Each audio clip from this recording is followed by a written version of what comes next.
Salams from the People's Dispatch studios in New Delhi. I'm Siddhant Ani. You're watching Daily Debrief. On the show today, we talk about the state of global hunger. We have a report on baby formula. And in Japan, a US airbase is facing a lawsuit. First up, a report by the Global Network Against Food Crises says 40 million people went hungry in 53 countries in 2021, more than in the previous years. The number of people living in food crisis has doubled since 2016. Since that year, food insecurity has recorded consistent hikes, which indicates the crisis is systemic. The primary reasons are conflict and extreme weather, as well as economic shocks. The Russia-Ukraine war is also having an impact on the situation. The worst off in 2021 were people in Ethiopia, southern Madagascar, South Sudan, and Yemen. Over 500,000 people here experienced the most acute food shortages. These are where the world needs most urgent action to stop livelihoods from collapsing, starvation, as well as death. The Global Network Against Food Crises is an alliance of the United Nations, the European Union, non-governmental organizations, as well as government bodies or government agencies from several nations. It revealed these figures on Tuesday. I spoke earlier to Abdul from People's Dispatch via video conference for more details on the report. Good to have you back on the show, Abdul. This report once again indicating that conflict is the major driving force behind the global food insecurity that we are seeing. This isn't a new sort of revelation in that sense, Abdul. It's a progression, yes, but will the world be jolted into some kind of action? I don't think so. The report. This is not the first report. There has been 6 more earlier reports on similar lines in which they identified that how conflict is the major source of food insecurity, and the number of countries who are instead of going down in last 6-7 years, they have gone up. The number of people affected has gone up, and in fact, because of the conflict in Europe, Eastern Europe, Ukraine, and Russia, the number is expected, as Ivan is saying, is expected to go up further.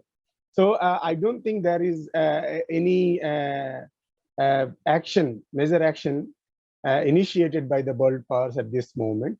And they have not lifted, despite UN urging them to lift the sanctions, the blockade on Afghanistan, on Yemen, and other parts of the countries where there is war, but particularly the war which is created due to the imperialist interventions in Syria, for example.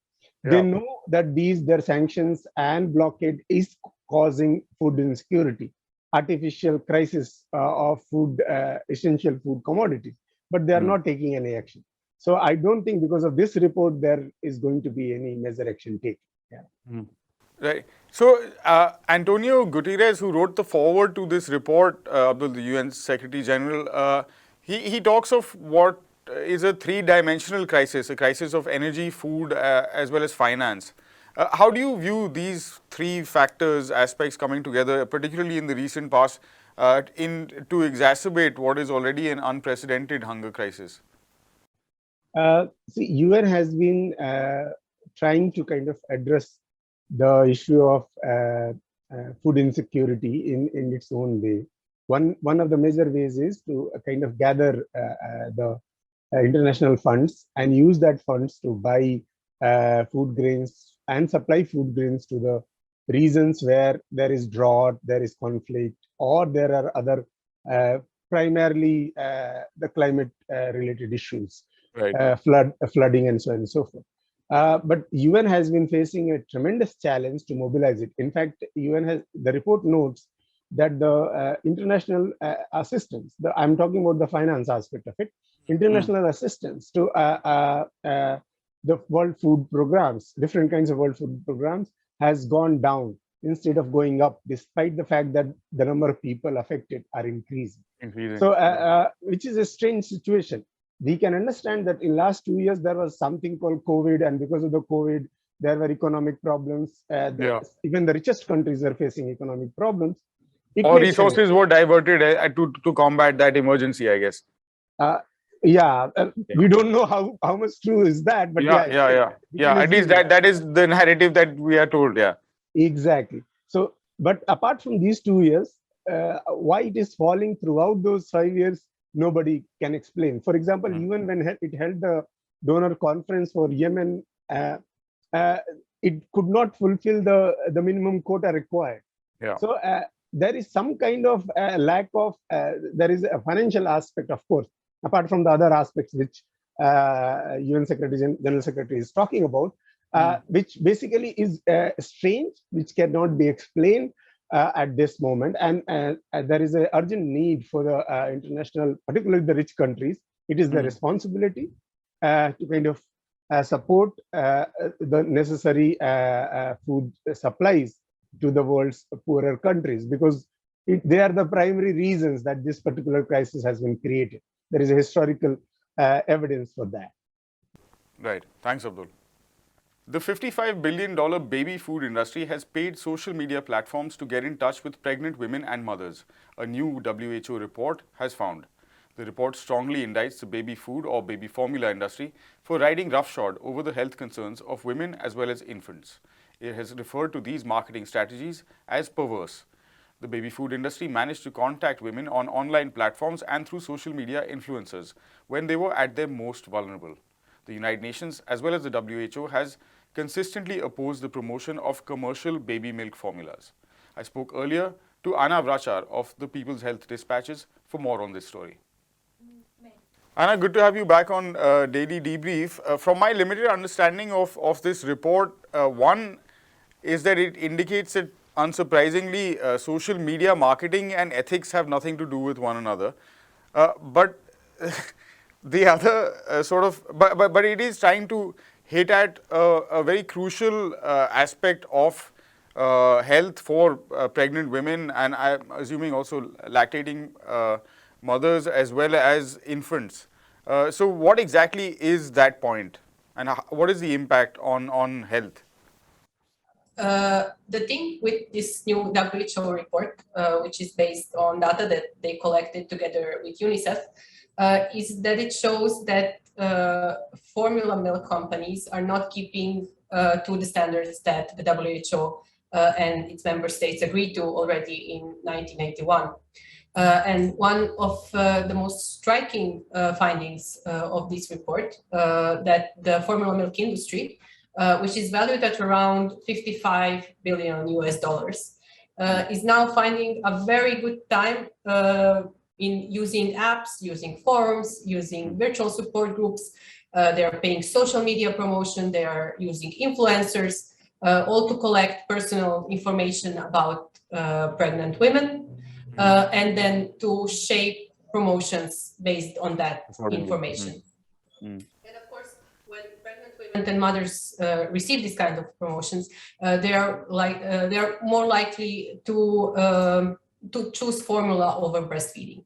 And we do know that the WHO has been promoting breastfeeding as the ideal choice for all women who actually can breastfeed their babies, and that it has a crucial impact on the infant's health, but also on the women's health. So we know that breast milk contains antibodies, which are crucial, again, for the protection against childhood illnesses. We also know that breast milk is a very good source. It's basically the only source of energy and nutrients for the first couple of months of the infant life. So it's basically very important, to keep all this information in mind and to kind of make sure that women and their families have access to it and can actually breastfeed if they so choose to. But on the other hand, the action by the formula milk industry is going against that. And so they're continuing to work and to implement a very aggressive marketing strategy, which according to the WHO research, it reaches about 84% of women in the United Kingdom, but it also reaches 92% of women in Vietnam and 97% of women in China. And of course, this is, it's striking because it shows that so many women are probably actually reconsidering breastfeeding because of the information that they are getting from the industry.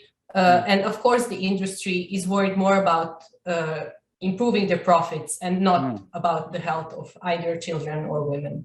Oh, yeah, some of the numbers are really shocking. As many as close to 230 million users reportedly getting this kind of information. Uh, we do live, Anna, in a world where sanctions are flying around all over the place. Things are being banned left, right, and center. What stops nations from taking concrete steps towards making access to baby milk formula more difficult? Yes, and that's one of the other most frustrating points. Is that actually there is a very good code which has already been passed at the World Health Assembly as early as in 1981. It's called the Code of Marketing of Breast Milk Substitutes. And it actually does a pretty good job at regulating what the industry is allowed to do and what it's not allowed to do. So, together with this code and together with subsequent resolutions, there is quite a bit of tools that countries can use to regulate the industry if they wish to do so. Right. And with these new reports and new marketing strategies coming out, people have been saying, well, the code is so old, it should be redone. But what we have heard from organizations who are active in this field, like Baby Milk Action, so they're saying that the code is actually quite good because it's very broad. It does address the problems that come up with e-commerce, with new online platforms. So it makes room for countries to address all of these things. And it also, states quite clearly that the industry does not have the right to promote its products so aggressively towards mothers, but also towards health workers. And that's one of the key issues.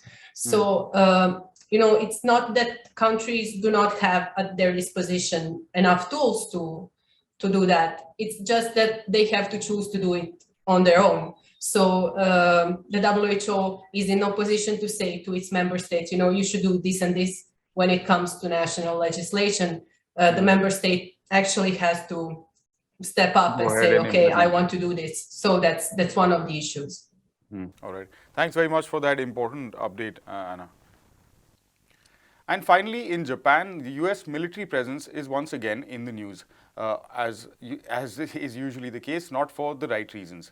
A group of residents in Iwakuni, where the US has one of its largest air bases in East Asia, say they will file a lawsuit against the noise pollution created by the base.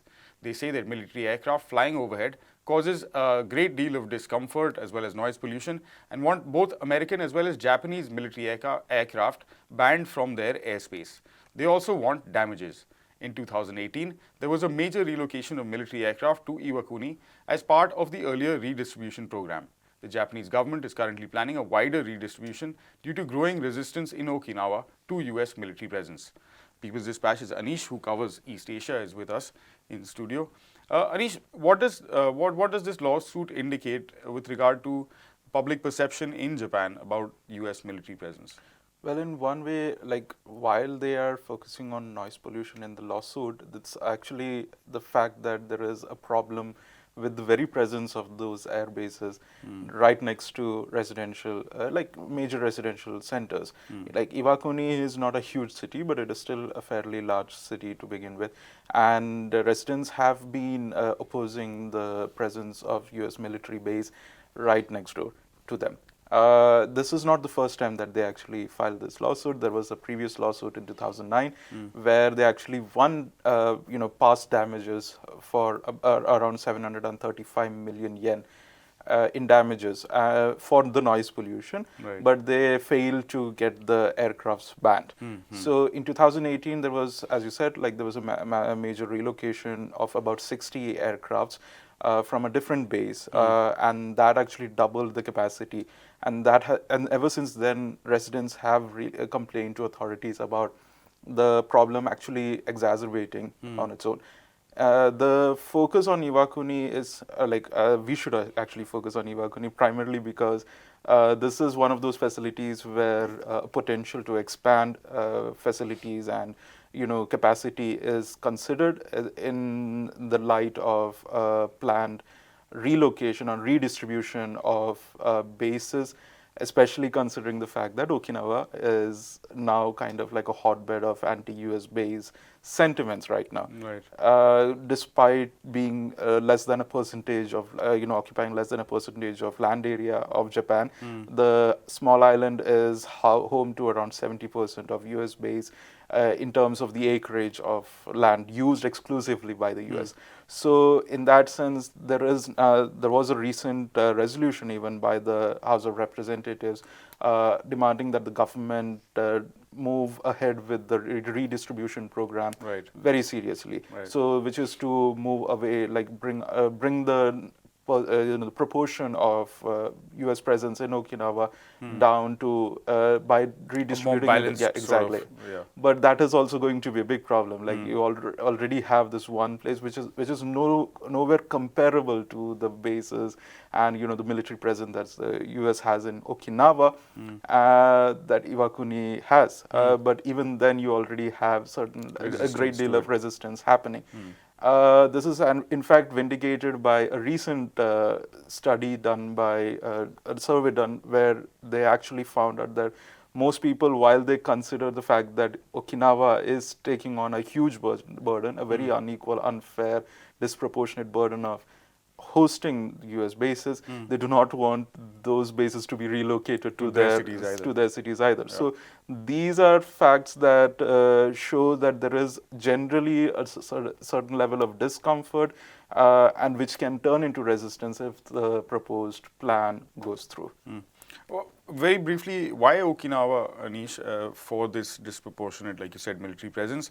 And is there sort of the political will to find a solution to this problem? Well, let's begin with the fact that Okinawa until 1972 was US-controlled territory. Right. It only went back to Japanese sovereignty in 1972 after a prolonged, basically it was used as a large air base by the United States for its East Asian presence. Yeah. So, and that legacy has continued with the continued presence of the US military in that region. And and nothing much was done ever since. Like there have been relocations and redistribution programs plans that actually went through, but it wasn't that major. You still have a majority of the US presence depending on the facilities in Okinawa, and that has obviously has its own problematic issues, and complicated legacy. Very recently, like we do not even have to go to the history. Very recently, this January, we also spoke about how the COVID pandemic really just like in Okinawa was disproportionately higher, Right. and that was thanks to the very lax protocols that were followed by US bases that actually allowed for an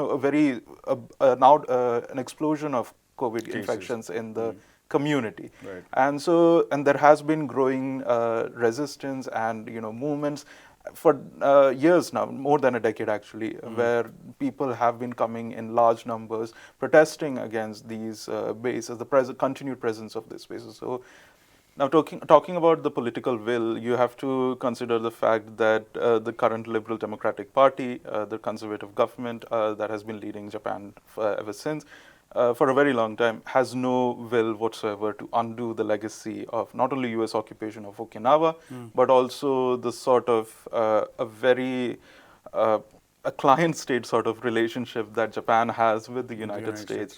Like more than 50,000 troops are stationed, US troops are stationed in Japan alone. Very few countries in the world have that sort of massive US military presence. And so in that sense, and that is a legacy of the occupation that happened post Second World War. Yeah. Obviously, Japan has its own legacy, but then we have issues here. Yeah. So there has never been any kind of major political will on the part of the ruling classes to actually undo that.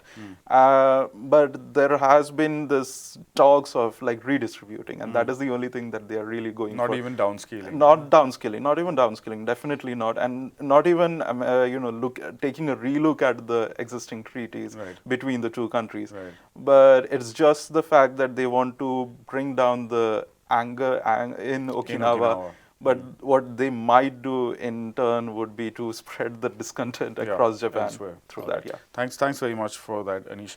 And that does it for this episode of Daily Debrief. From Anish, myself, and the entire People's Dispatch team, thanks very much for watching. For more on all of these stories, you can head on over to our website, peoplesdispatch.org, and give us a follow on all the regular social media platforms. We'll be back again, same time, same place tomorrow. Until then, goodbye.